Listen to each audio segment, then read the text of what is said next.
जी त हिन वक्त असीं मौजूद आहियूं कंदकोट में एकता जे ॾियारे जे हवाले सां हितों जे नौजवान जे पारां रैली कढी वई।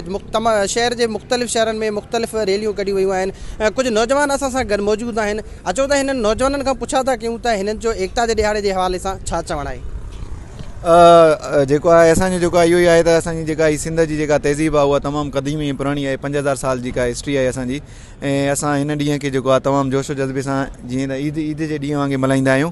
ऐं हिन ॾींहं जो असांखे तमामु बेचैनी सां इंतज़ारु हूंदो आहे त असांजी हीअ ॾींहुं अचे त जीअं असां हिकिड़ो मैसेज ॾियूं दुनिया खे त असां हिकु ज़िंदा दिलि क़ौम आहियूं ऐं अमन परस्त जेका क़ौम आहियूं।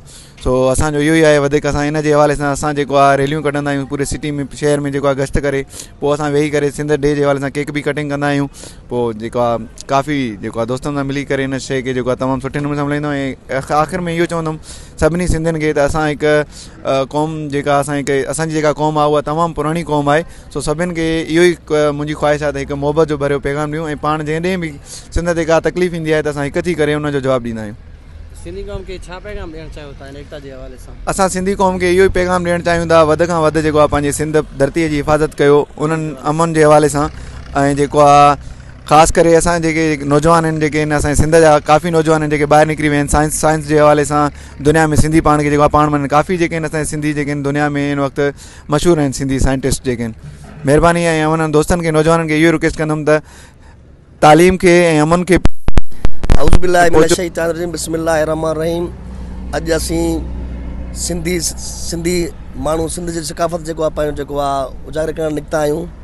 अॼु पूरे पाकिस्तान में सिंधी सभु जेको सकाफ़त जे लाइ निकिता आहिनि। असीं चाहियूं था त असांजी जेको अॼु सिंधी जेको टोपी डे आहे असां जोश ऐं जज़्बे सां मल्हायूं पिया। ऐं सिंध जी आवाम खे हिकिड़ो पैगाम ॾियणु चाहियां थो त ख़ुदारा पंहिंजे बचड़नि नियाणियुनि खे पढ़ायो जेतिरे ताईं असांजा बचड़ा नियाणियूं तालीम हासिल असां तरक़ी नथा करे सघूं।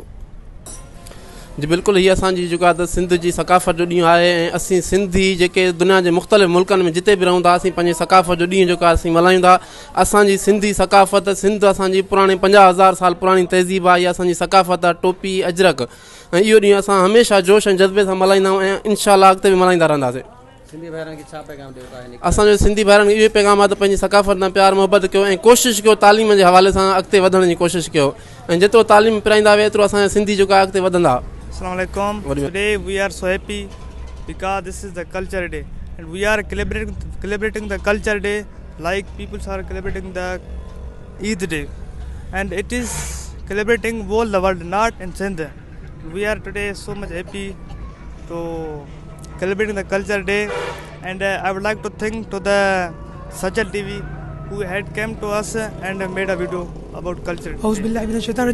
असां सभई कंदकोट वासी शुक्रगुज़ार आहियूं सोच टीवी जा ऐं सोच टीवी इशफाक मंगवार साहब जा जेको कंदकोट जे जाइज़ मसइलनि में असां सां साथ हूंदो आहे।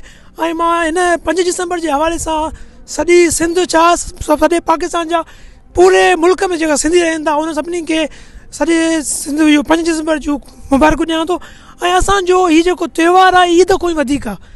हिनखे जेतिरो थिए पुरअमन सां असां सिंधी आहे क़ौम आहियूं पुरअमन आहियूं असां हिनखे अॻिते हली करे ईअं ई पुरअमन मल्हाईंदासीं। शुक्रगुज़ार आहियां सोच टीवी जो जेको हमेशह आवाम जो मज़लूम जो आवाज़ु ठाहींदो आहे। असां सभिनी सिंध वासियुनि खे एकता ॾियारे जो 5 दिसंबर जो मुबारकबाद हुजे। सर ही जेको अॼु ॾियारो मल्हायो वियो आहे असां सभिनी सिंधियुनि जो हिकु अज़ीम ॾियारो आहे। ही सालनि सदियुनि खां वठी अजरक टोपी सिंध जी सकाफ़त रही आहे जेका जंहिंजो क्रेडिट अली काज़ी तो ही वञे थो जंहिं हिन अहिड़े ॾियारे जो शरफ़ बख़्श कयो। ठीकु साईं हीअ असां तमामु अक़ीदत ऐं एतिराम सां ख़ुशी जोश जज़्बे सां मल्हाईंदा आहियूं। सिंधी भाइरनि खे इहो पैगाम आहे दुनिया जी कंहिं बि कुंड कुड़छ में हुजो हिन ॾियारे ते तव्हां पंहिंजो ख़ुशी जो इज़हार ज़रूरु कयो। ठीकु साईं। बिस्मिल्लाहिर्रहमानिर्रहीम। अॼु 5 दिसंबर असां सिंध जेको मल्हायूं था इहो असां ईद खां वधीक जेको असांखे ख़ुशी आहे। असां सिंधी आवाम खे ऐं सिंध जे रहंदड़ तमामु भाइरनि खे इहो पैगाम ॾियणु चाहियूं था त तव्हां भले टोपी डे मल्हायो पर पंहिंजे बचनि खे पंहिंजे नियाणियुनि खे तालीम ॾियो। तालीम ॾियण सां असांजो शऊर वधंदो असां तरक़ी अञा। सोच टीवी जी वॾी महिरबानी जंहिं जेको आहे असांजे हिन रैलीअ खे कवरेज ॾिनी आहे।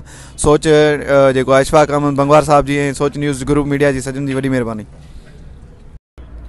जी नाज़रीन, जी तव्हां कंदकोट जे दोस्तनि जूं सियासी समाजी ऐं सोशल वर्करनि जूं जेके ॻाल्हियूं तव्हां ॿुधियूं, उन्हनि जो इहो ई चवणु हुयो त असीं एकता जो ॾिहाड़ो ईद खां वधीक जेको आहे ख़ुशी सां मल्हाईंदा आहियूं। हिननि जो इहो ई चवणु हुयो त असां सिंधी जेको आहे अमन परस्त क़ौम आहियूं ऐं इनशाअल्लाह असीं अॻिते बि अमन परस्त क़ौम रहंदासीं ऐं अॻिते बि पंहिंजी सकाफ़त खे उजागर कंदासीं। कैमरामैन टीम सां गॾु इशफाक बंगवार, सोच TV, कंदकोट।